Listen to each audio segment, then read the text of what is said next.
we explored a couple of new churches to us that impressed us beyond our expectations. Starting out our Sunday morning one day, we stopped for porridge first at Hammersmith Station in London before heading out to Sunday morning Mass at the Brompton Oratory. We arrived a little early for Mass. We have about an hour and a half before Latin Mass starts. And we walked around what we thought was the side of the church, and we met a very friendly lady, Elise, who greeted us, was helping us along. Oh my gosh, she was so awesome. Yes, telling us about, she attends both services, whatever, blah, blah, blah, blah, blah. Right. And somewhere in the conversation, I mentioned that, it's unusual for us to find the Latin Mass when we travel, upon which she mentioned, oh, you're looking for the Latin Mass? That's next door. This is the Church of England, right next door to the Brompton Oratory. Mm-hmm. So there is a little green park here. We're going to hang out. It's very beautiful. Nice. Very nice, but very friendly to have met Elise. She was amazing. She was absolutely very friendly. And she was a redhead. Yeah? Yes. Yeah. Anyways, we have a little time to kill, so we're going to just relax in the green park before Mass begins Sunday morning. Yeah. And this church was recommended to me by an acquaintance of mine who spends a bit of time in London, and he said, hey, next time you're there, you have to go to Brompton Oratory, and I'm sure glad we did. Thank you, Stephen. But 15 minutes before Mass, we did end up heading inside the Brompton Oratory, and let us tell you a few things about this church.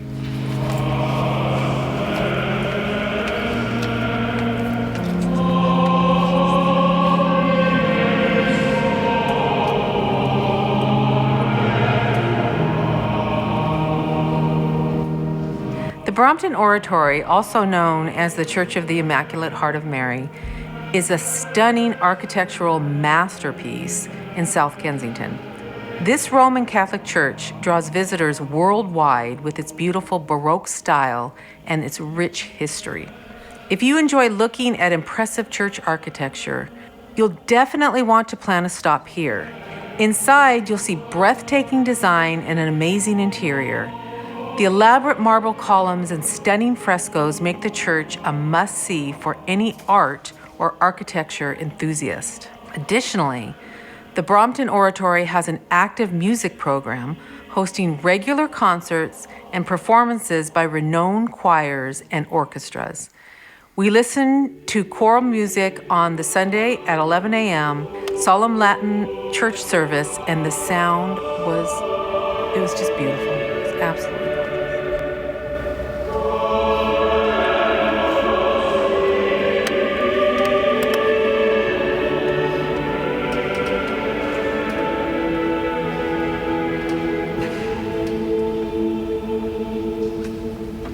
The choir was just heavenly, and when they started singing, we felt we could reach out and touch the note. I don't know how to explain that any other way, but that's how it felt. The reverberation was phenomenal. The sound of this choir was magnificent. It just, if you enjoy a reverent type of service that has polyphony, just fantastic. It was fantastic. Yeah. We did find this 11 a.m. solemn Latin Mass as somewhat of a hybrid between a traditional Latin Mass, if you're listening, if you've ever been to that, most people have not, but kind of a mix between that and the modern, what is New called... Mass. They call it the New Mass. Yeah, or the Novus Ordo. Though I thought it kind of leaned more toward that older Tridentine style. We kind of went back and forth about that. I thought it did that. You thought it did a little bit of the other. So it was somewhere in the middle. I did find out afterwards, and I missed this somehow, that the London Oratory also, they do offer the traditional Latin Mass on Sundays at 9 a.m.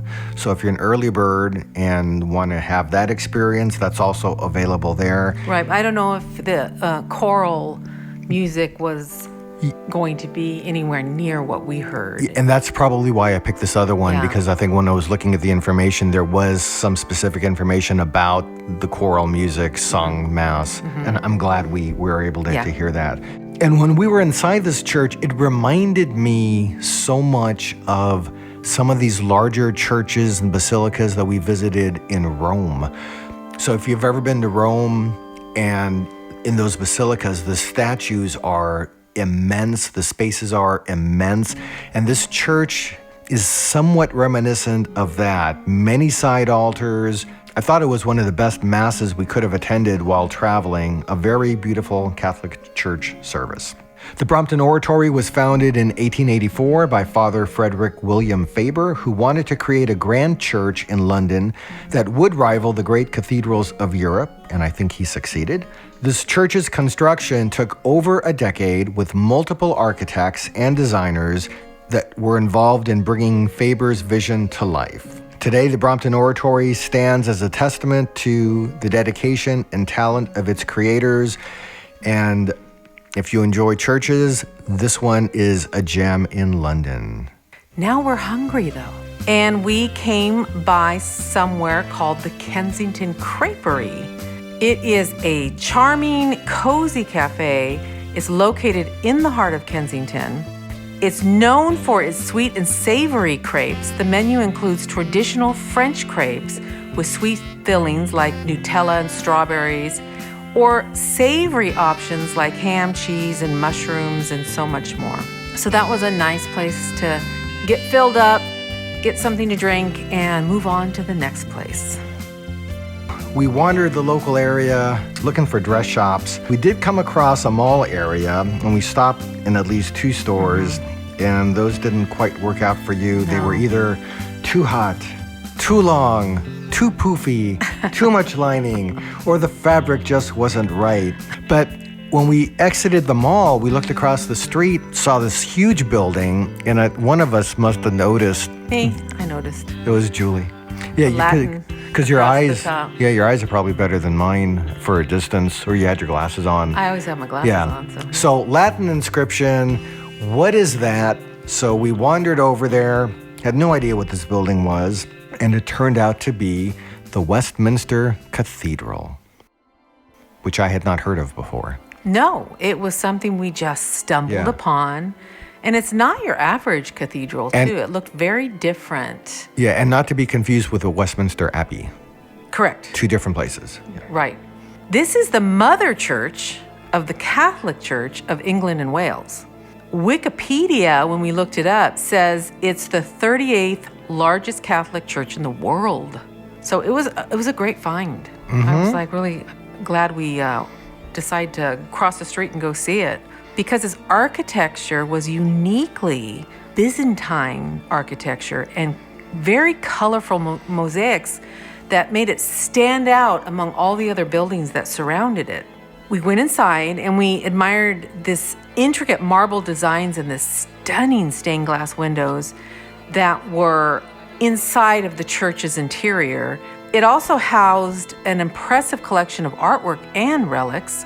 Around the cathedral are numerous side altars, and in addition to its beautiful architecture and artwork, Westminster Cathedral also has a very rich history. It was the first Catholic cathedral built in England after the Reformation, opening its doors in 1903.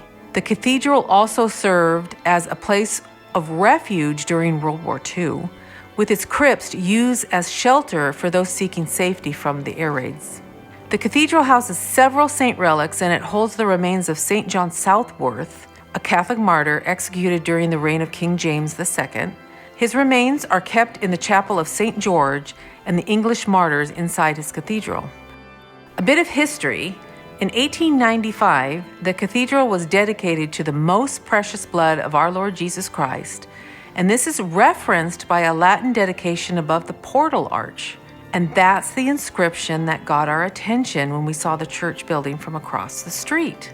Westminster Cathedral opened in 1903, but due to the laws of the Catholic Church of that time, was not officially consecrated for another 7 years on June 28, 1910. And we did learn about a few historic events that have taken place at this cathedral. In May of 1982, Pope John Paul II celebrated Mass at this location. On St. Andrew's Day, November 30th, 1995, Queen Elizabeth was present at choral vespers, and this marked the first participation of the Queen in a Roman Catholic church in Great Britain. So that was a notable event.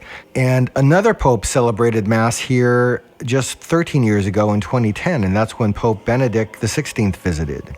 Westminster Cathedral is another London church that we somehow missed on our first visit to London, but the London Oratory, which we mentioned earlier, and Westminster Cathedral are probably the biggest and most opulent Catholic churches in London. If you're looking for a reverent Catholic church experience in London, or if you just enjoy visiting churches for their architecture, for their history, we recommend visiting both the London Oratory, which I believe also goes by Brompton Oratory, and Westminster Cathedral.